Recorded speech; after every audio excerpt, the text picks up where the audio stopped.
Hi అండి, hello, నమస్తే. ఈరోజు ముందుగా షుగర్ పేషెంట్స్ కోసం ఒక ఇంపార్టెంట్ టాపిక్ తీసుకొచ్చాను. ఎందుకంటే మన సబ్స్క్రైబర్స్ చాలామంది షుగరే ఉంది కనుక వాళ్ళ కోసం ఇది ఇంపార్టెంట్ అనమాట. ఈ చిన్న వీడియోని లాస్ట్ వరకు చూడండి తప్పకుండా.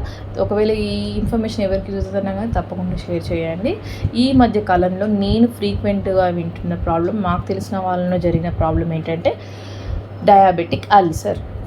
ఇదేంటి కొత్తగా ఉందనుకోవద్దు, ఇది diabetic ulcer and food ulcers అనమాట. ఇది ఎలా అంటే డయాబెటిక్ అల్సర్ అంటే మనకి పాదాల మీద, అరిపాదం కానీ పాదం పైన కానీ పాదంకి కొంచెం పైన కానీ ఇవి చిన్న పుండులాగా ఏర్పడి అది కొంచెం కొంచెంగా పెద్దగా అయ్యి దాని పక్కన ఇంకొకటి ఇట్లా స్ప్రెడ్ అవ్వకుంటూ వెళ్ళడం. అలా చాలా వరకు అయ్యేంత వరకు కూడా చాలామంది తెలుసుకోవడం లేదు. మాకు దెబ్బ తగిలింది అదే స్ప్రెడ్ అవుతుందని అనుకుంటున్నారు. అలా అస్సలు నెగ్లెక్ట్ చేయొద్దు.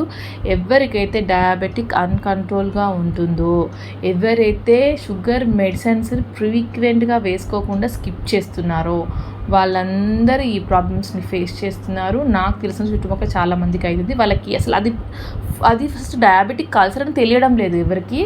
నేను మీకు ఐడియా ఉండాలని చెప్పి నేను ఈ చిన్న పిక్చర్స్ని కూడా పోస్ట్ చేస్తున్నాను, చెక్ చేసుకోండి. అయితే అది అల్సర్స్ అనుకోవడం లేదు. వాళ్ళు అనుకోకుండా వాళ్ళు ఏదో వెళ్ళి క్లీన్ చేసుకోవడం, ఇది చేసుకోవడం, టైం అంతా వేస్ట్ చేయడం, మనీ అంతా వేస్ట్ చేసుకోవడం, అసలు ఏదో అయిపోయిందని టెన్షన్ పడడం జరుగుతుంది. అదన్నీ కాదండి. మీరు నిజంగా షుగర్ పేషెంట్ అయ్యండి, మీకు కనుక అట్లాంటి అల్సర్ సిమ్టమ్స్ ఏమున్నా కానీ, కొంచెం చిన్న పుండె ఇట్లా స్ప్రెడ్ అవుతుంది అనుకున్నా కానీ మీరు వెంటనే చేయాల్సిన పని ఒకటే, fasting, post lunch and HbA1c. తిన్న తర్వాత sugar test and 3 months average sugar test చేయించుకొని రిపోర్ట్ పట్టుకొని మీరు అర్జెంటుగా వెళ్ళి డయాబెటిక్ డాక్టర్ దగ్గర కానీ లేదు అంటే ఎండోక్రైనాలజిస్ట్ కానీ కన్సల్ట్ అయితే వాళ్ళదంతా క్లీన్ చేసి కరెక్ట్గా మీ షుగర్ మీకు రిపోర్ట్ చూసినప్పుడు మీకు అర్థమైపోతుంది మీకు షుగర్ అసలు ఏ లెవెల్లో మీరు మెయింటైన్ చేస్తున్నారో. దాన్ని బట్టి వాళ్ళ డాక్టర్ మీకు కంట్రోల్ చేసి అదంతా డెడ్ స్కిన్ అంతా క్లీన్ చేసి ఇంకొక చోట స్ప్రెడ్ అవ్వకుండా దాన్ని స్టాప్ చేయడానికి ఈజీ అవుతుంది. ఎక్కువ అయ్యేదాకా చేసుకోవద్దు దయచేసి. ఏవే చిన్న ప్రాబ్లం ఉన్నా మీకు తెలిసిన వాళ్ళకి ఎవరికి అవుతున్నా కానీ దయచేసి ఇన్ఫర్మేషన్తో చెప్పండి. ఎందుకంటే ఈ మధ్య కాలంలో నేను ఎక్కువగా వింటున్నాను.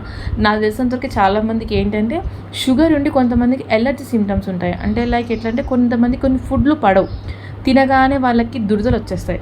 అంటే కొంతమంది శనగపప్పు పడదు, శనగపిండి పడదు, కొంతమందికి చేపలు పడవు, కొంతమందికి ఇంకేదన్నా అట్లనే ఫుడ్కు సంబంధించినవి ఏదో ఒకటి తిన్న తర్వాత అలర్జీ రావడం వాళ్ళకి చిన్నప్పటి నుంచి ఉంటుంది.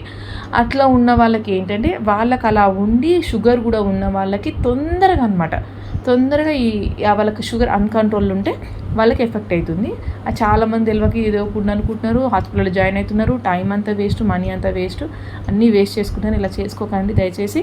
మీకు నిజంగా షుగర్ పేషెంట్ అయి ఉండి మీకు ఇట్లా ఉంటే మాత్రం, అట్లా అయ్యి ఉంటే మాత్రం తప్పకుండా టైం అంతా వేస్ట్ చేసుకుంటే ఏమైపోయిందో అని కంగారు పడకుండా ఫస్ట్ మీరు చేయాల్సిందల్లా ఈ టెస్ట్ చేసుకొని డయాబెటిక్ డాక్టర్ని దగ్గరికి లేదు అంటే ఎండోక్రైనాలజిస్టే, అనవసరంగా వాళ్ళ దగ్గర వీళ్ళ దగ్గర తిరగొద్దండి. డబ్బులు టైం వేస్ట్ చేసుకోవద్దు. సో వెళ్ళి చూపించుకుంటే మీకు తగ్గట్టు ట్రీట్మెంట్ ఇస్తారు, షుగర్ని కూడా కంట్రోల్ చేస్తారు అండ్ ఆటోమేటిక్గా మళ్ళీ అది ఇంకెక్కడ రాకుండా మీకు ప్రివెంట్ చేస్తారు. సో ఈ ఇన్ఫర్మేషన్ ఎవరికి యూజ్ అవుతుందన్నా తప్పకుండా షేర్ చేయండి. Thank you so much.